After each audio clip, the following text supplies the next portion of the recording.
India post, आपकी सोच, आपकी आवाज। यहाँ पर परिक्रमा पथ, ध्यान केंद्र, वाटिका, धार्मिक जल स्रोतों का पुनः निर्माण, धर्मशालाएं, भोजनालय, चिकित्सा सुविधा और डिजिटल गैलरी में मां सीता का जीवन चरित्र और रामायण की कथाएं बताने का यहां पर एक बड़ा प्रयास किया जाएगा।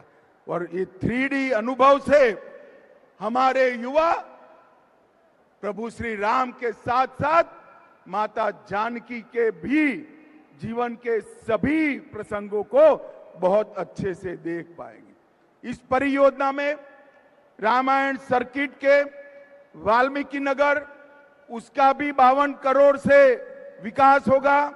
31 करोड़ से मधुबनी के फुलहर स्थान, 24 करोड़ से सीतामढ़ी के पंथ पाकर का विकास, 23 करोड़ से अहल्या स्थान, 13 करोड़ से राम रेखा घाट और 7 करोड़ से मुंगेर गया के सीता कुंड का विकास करने का काम भी ये सरकार करने वाली है।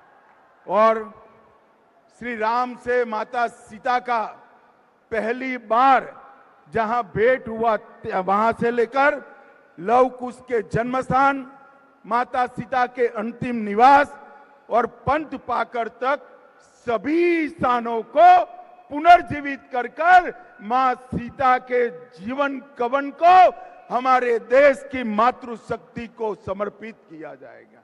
मित्रों, भारत की संस्कृति में मां सीता का स्थान अनन्य है। इन्होंने अपने एक ही जीवन में आदर्श पत्नी क्या हो सकती है, आदर्श बेटी क्या हो सकती है, आदर्श मां क्या हो सकती है और आदर्श राजमाता क्या हो सकती है, ये सभी स्वरूपों को उन्होंने चरितार्थ किया था। और ये महान विभूति माता सीता का इतना बड़ा महिमा मंडन मां सीता की जन्मभूमि पर होने वाला है। और आज सीतामढ़ी दिल्ली अमृत भारत ट्रेन, उसका भी अभी ही शुरुआत किया गया है। इससे रक्सौल, नरकटियागंज, बगहा और सीतामढ़ी, ये चारों स्थानों को फायदा होने वाला है। मोदी जी ने बिहार के विकास में पहले जब लालू जी रेल मंत्री थे तब बिहार के रेल के विकास के लिए हर साल 1132 करोड़ रुपया खर्चते थे। हर साल 1132।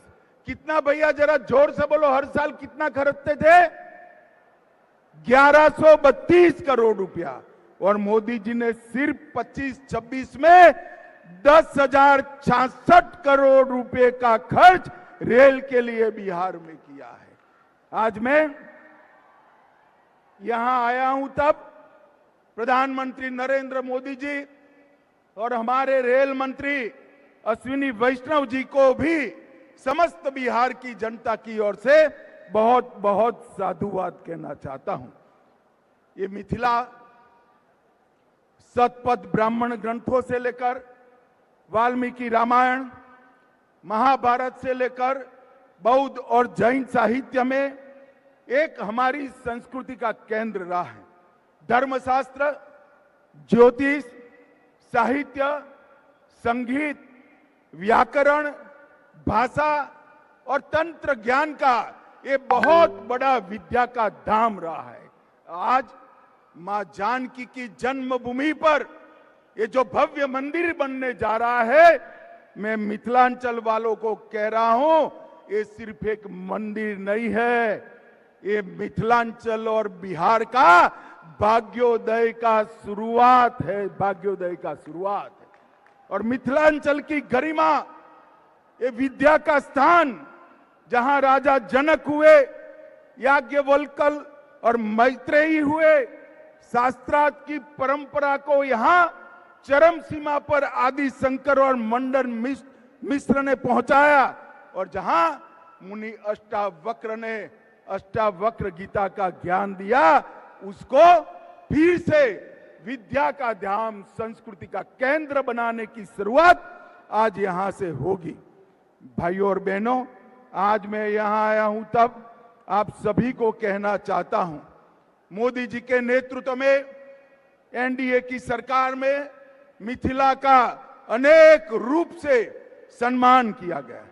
बिहार कोकिला स्वर्गस्थ शारदा सिन्हा जी को 18 में पद्म भूषण मिला और 25 में मरण उपरांत पद्म विभूषण से सम्मानित कर मिथिला की कला का सम्मान किया। श्रद्धेय अटल बिहारी वाजपेयी ने मैथिली को 8वीं अनुसूची में समावेश किया और मोदी जी ने वैश्विक मंच पर मिथिला की कला को आगे बढ़ाया। अर्जेंटीना के उपराष्ट्रपति को मधुबनी पेंटिंग की भेंट दी।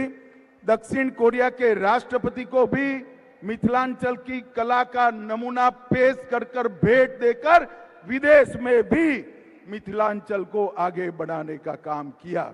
भाइयों बहनों, हमारी संस्कृति हमेशा से मातृशक्ति का सम्मान करती है। आज भी छोटा सा बच्चा भी राम का नाम बोलेगा तो प्रभु श्री राम के आगे सीता बोलेगा, सीताराम बोलेंगे, हम राधे श्याम बोलेंगे, हम नाम रखेंगे तो गौरी शंकर रखेंगे।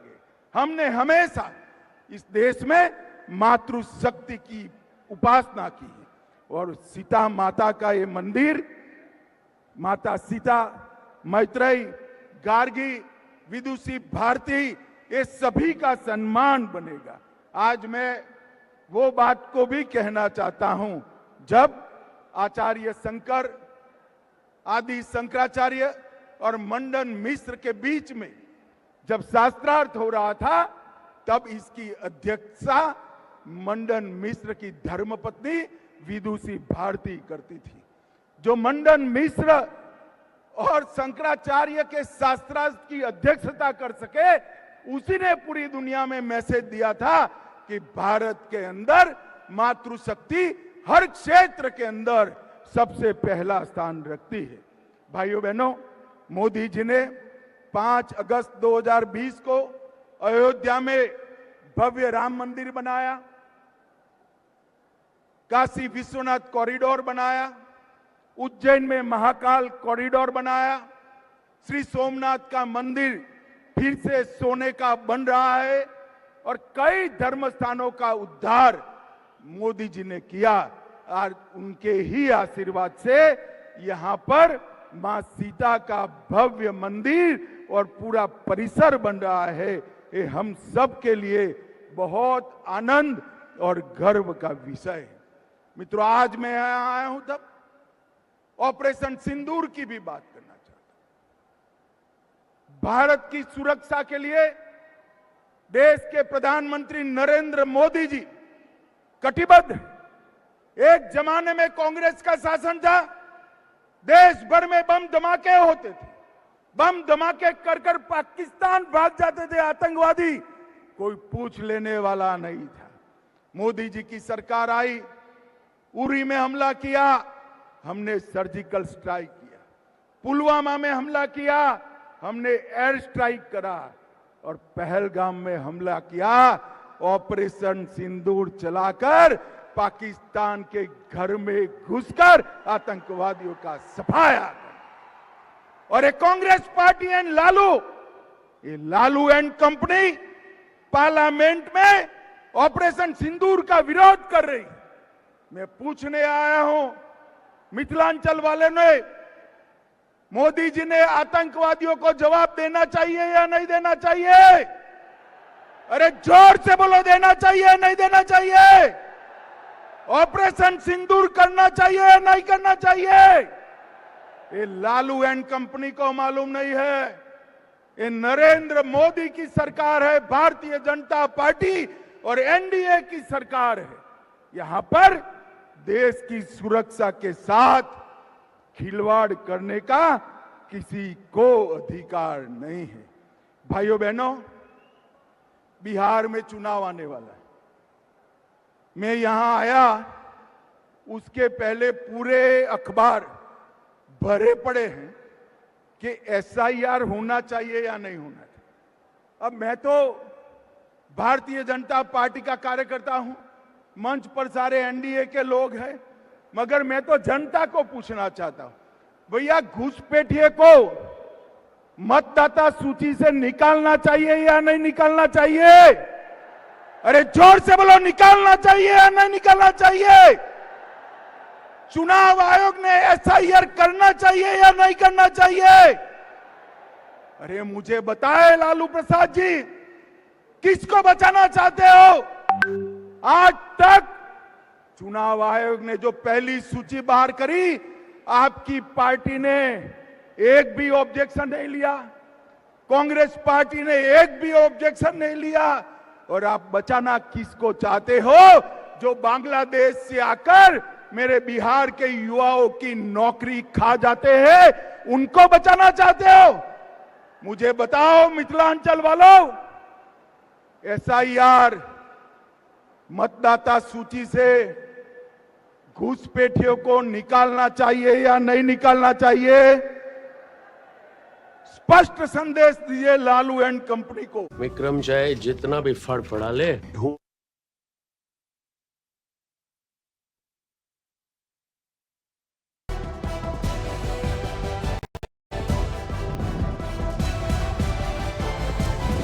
इंडिया पोस्ट, आपकी सोच, आपकी आवाज।